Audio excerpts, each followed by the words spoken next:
Alrighty, folks, by now you've obviously heard that we had an okay jobs number on Friday, but it was obviously the two revisions that were just nasty, nasty, nasty. According to Goldman Sachs, this hasn't happened since the 1960s that we've had these kind of revisions outside of a recession. And we saw the 2-year note drop a quarter, 25 basis points on Friday.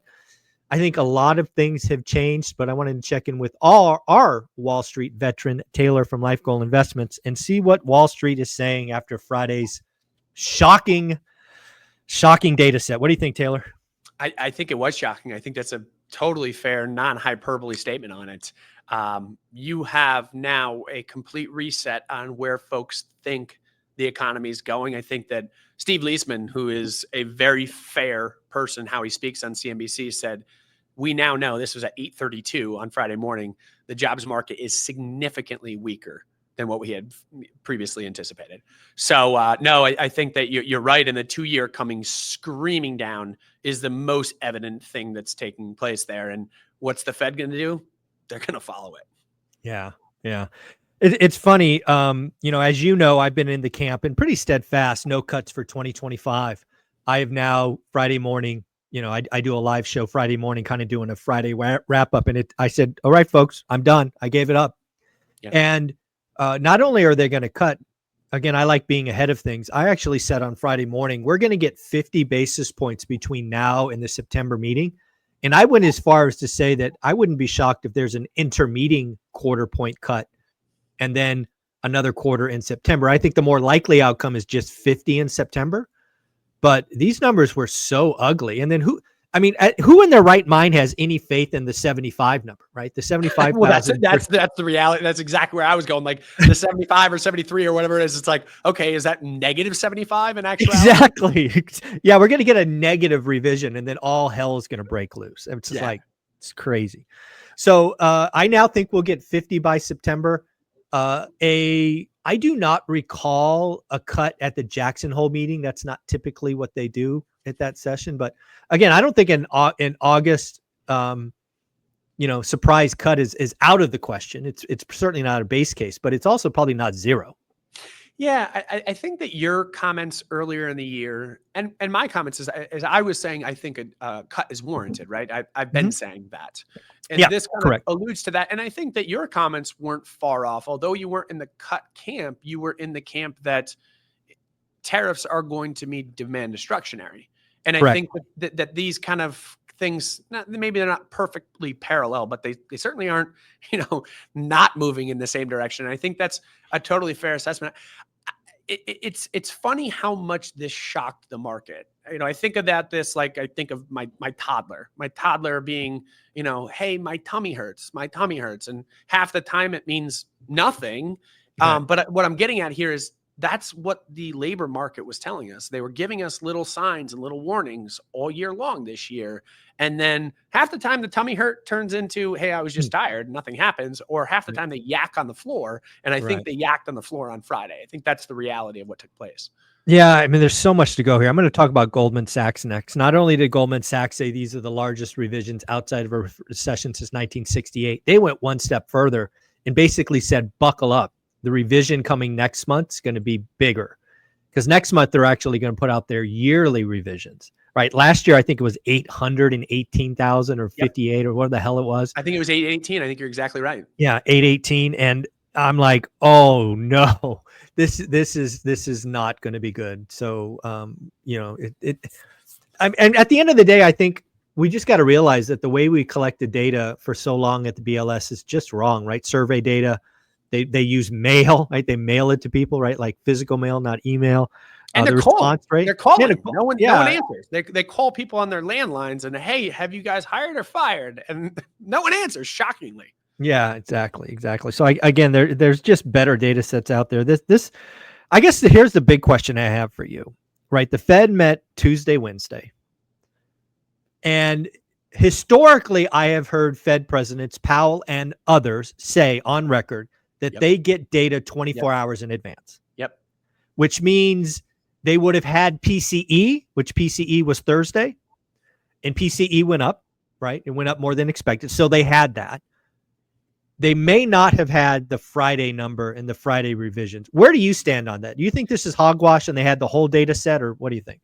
I don't think they could have justified their tempo cadence of what they said had they had those jobs numbers. They were so bad. They were so bad. One, I think the jobs numbers in hindsight absolutely warranted a cut. Again, I've been on that train for forever, and until now, looking stupid, to be candid. No, and I agree. I want to be clear. Those numbers were so bad Friday, they should have cut Wednesday. And I'm the guy who was saying no cut all year. I'm like, those numbers are so bad, cut. They should have cut. It was a mistake. And if they had those numbers and they weren't going to cut because that was going to shock the market and because it would have been a complete about face, the tenor of the meeting would have been significantly different. It was weird. The meeting was weird in the fact that the actual statement was dovish. The comments by Powell were hawkish.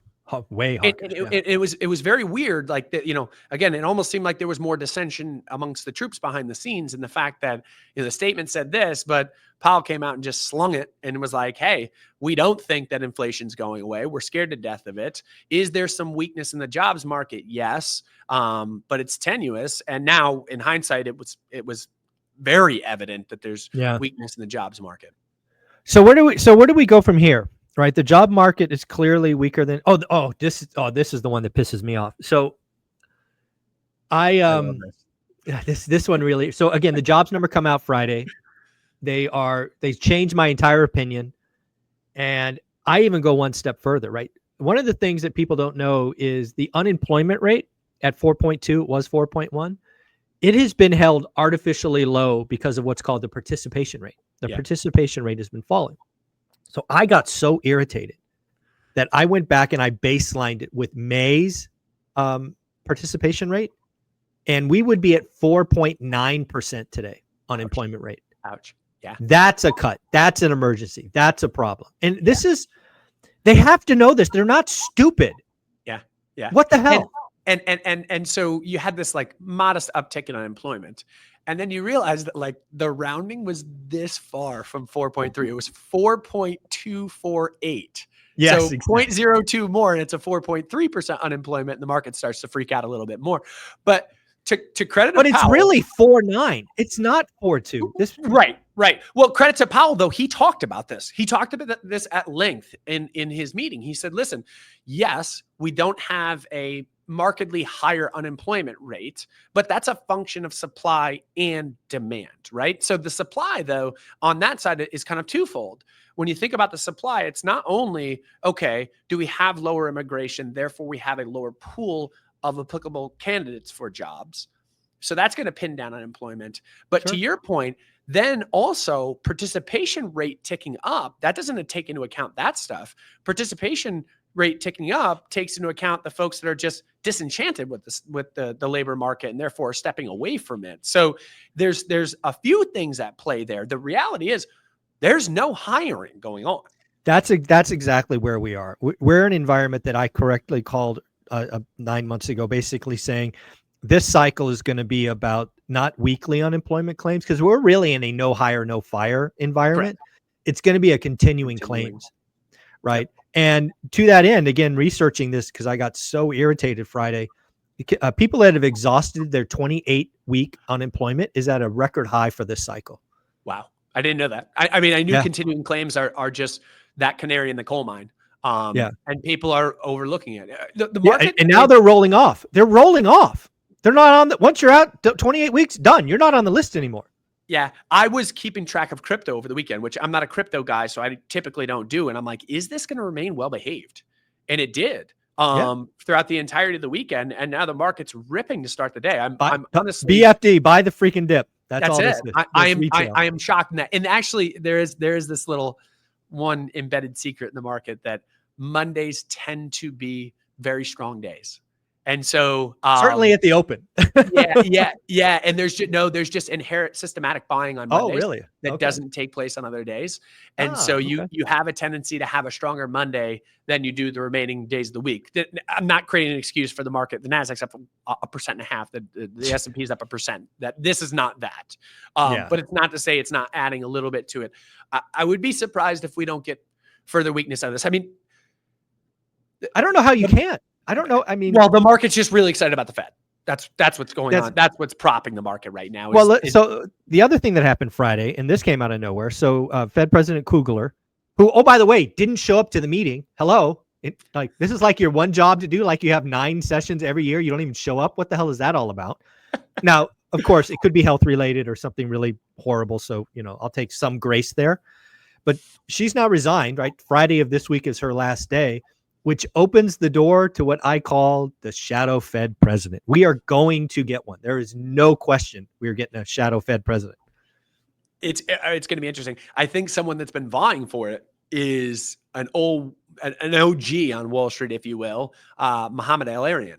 I think there's a left field. I would like him doing that. That would be fun. Oh, he would be just incredibly humble gentleman, immigrant that is just made his way through tough situation to be on the top of the Wall Street heap. Was he at Bridgewater? Where was he? Where did he make his bones? PIMCO.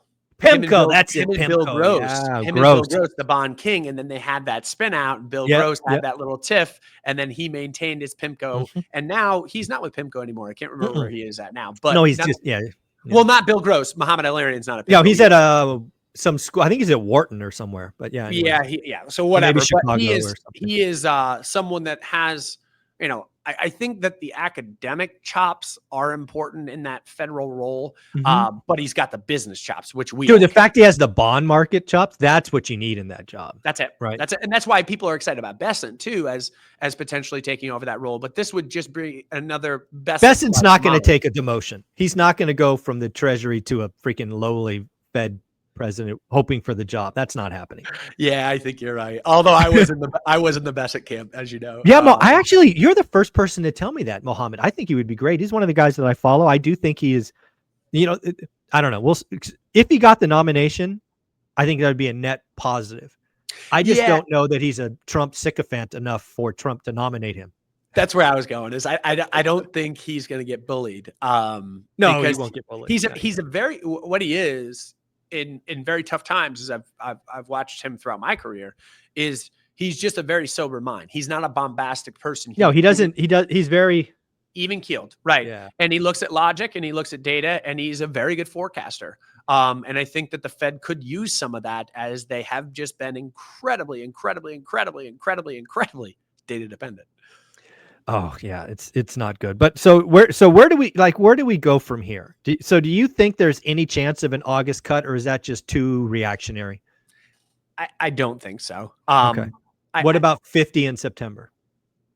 There's a shot of that. I just think that what we're going to do is start cutting. I think it's or resume our cutting, I guess, if you will. We should be in a seasonally strong period for the jobs market right now. Right. Yeah, this is the time when people are adding, right? Not adding. And just to wrap some numbers around it too, for context, yes, we had, I think it was 73 in July. What the revisions downward were in May and June were a total of 33 total between 2 months. Yeah. That's damn near negative. So, I think at the end of the day that we just start a more rapid cutting cycle. And I would be surprised if we didn't have follow through with these jobs numbers in the same direction. Well, there's the other thing. I mean, we've said this for a long time. The job market is always the last leg of the stool to fall. Let's say it's now falling. That also means, strangely enough, we might be close to the end of this, right? If we are in the recession and one gets declared, sometime in the future, do we get out of this? Does a big, beautiful bill? Does deregulation? Does AI? Do we get out of this soon? Yeah. Well, I guess I'm just kind of thinking and pondering on your comment about what happens in September. We also are going to get another employment report before then too. Yeah, we get 2 inflation prints and one jobs number. Yeah. And again, job and we get the big revision, right? We get the yearly revision. That's what Goldman is saying. Woo!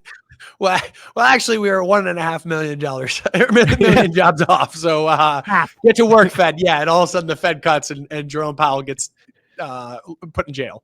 He's certainly removed. Go join the unemployment line. Yeah, right. It's the jobs market changed everything. That those adjustments. Now, I guess let's go here. What do you think about the firing of whoever's in charge of this, the doctor, economist, lady person? I did a video on that today. I thought it was interesting. Do I fault him for it? No, this data has been atrocious, and the person at the top of the stack knows she's not the one collecting the responses and stuff like that. But you have to learn that the market's changed, and you have to change your tactics on how to access the data. We have to get technical with this. We have to do things based on data. Like AI can scrub every bit of data on the planet. Yeah. It's like, have AI data scrub it. Yeah. And deliver the number. We have nowcasting at GDP Now, and we got all these other things that are collecting data real time. Why can't the BLS?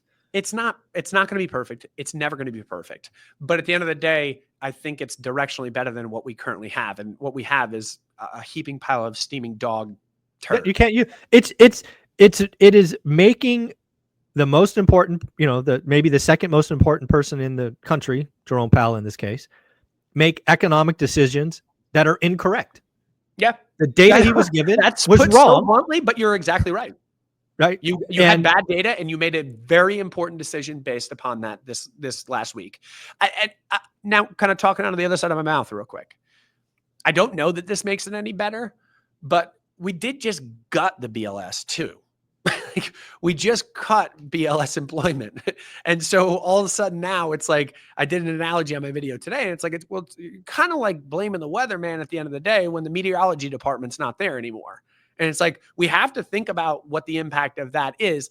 But no, I don't hate him for having done what he did. I mean, would you fire again, you have employees. If an employee made that drastic a mistake and missed 10 out of the last 12 reports by that factor, I'm sure they would not be employed anymore. Correct. But I don't, again, I guess just my underlying giving some solace to her in her position is like, if you don't have half your employees that are supposed to report up to you with the data, your decision-making gets a little tougher. But no, directionally, I'm fine with the firing. His nature of doing it's not good, but it's never going to be good. He's a gunslinger is the term that I utilized. And that's going to be the case for everything. We have to get used to that. I don't think that this is not firing Powell, but I would be annoyed. I would be annoyed if he fired. Oh, I think the market would lose their mind over this. Yeah. This is not that. I'm fine with it. Yeah. Yeah, I think it's pretty interesting. Again, there's some talk that you're shooting the messenger. I don't think that's the case at all. You're looking at the report card, and the report card sucks. It's like, and again, it's not only sucks recently, it's sucked the last couple of years, and you're still blaming COVID. Yeah. At some point, as the leader of the organization, you've got to implement new processes. That's exactly the way you need to put it. The process needs to change. Listen, if Microsoft doesn't meet earnings, Satya Nadella is going to get fired. He's the CEO. That's the person that you fire, right? And is it his fault that they aren't selling well enough? Well, he's not literally doing the selling, but he's setting up the strategy that allows them to sell. So yeah, I'm with you. All right, I'm going to pin you down. September rolls around. Crystal ball. What are the chances? 0, quarter, 50. I think 0 is off the table now. Okay. I think that 50 is unlikely. So, and again, this is not going to be far off market prognostication for the record. I think that right now, I did look at it this morning. It was like 85-15, 0 at 15% that they don't cut, 85% cut. There are no bets on 50. I checked this morning as well. I'll skew it further out towards your direction, and I'll say 90% chance of 25 basis point cut with a 10% chance of a 50. Yeah, I did think it was odd. I checked over the weekend. There were no calls for 50, and there's still no calls today. I think that's going to change. Yeah, I agree. And we're going to get another batch of data here that's going to, hugely impact one way or the other. You called last week. I think you said you're going to see I can't remember what you said. You're going to see a 20-point swing in the probability. I did. I nailed that. There was way more than that. It was a 40% swing. Well, it went. So on I actually tracked it because I said it was 68. I said it's either going to 88 or 48. On Wednesday, it went to 48. When Powell came out, it was ultra hawkish, and now it's at 88. It's like it went both directions. Yikes! And that is indicative of my thought that he didn't have that data. How could he have done what he did with that data? Yeah, I tend to agree. I think there's a lot of people that think he had it. I just think his answers in front of the mic would have been different. Totally. I just don't think you could answer the way he did. He did lean a little bit that way, but again, like I talked about the 2-year-old tantruming, like the labor market's been saying, "Hey, I'm a little bit sick." It's been vastly overlooked, but Powell did make the comments that the labor market's weakening at a slow pace. I think this just picked it up. Yeah. All right. Where can people go find this video you created today talking about the firing? Yeah. Find it on Instagram or TikTok at Life Goal Investments. That's what we do. There you go. I don't know how he does it in 60 seconds. It's must watch. Please subscribe. Send him a note of thanks for coming on the channel. You're amazing, bud. Take care. You're the man.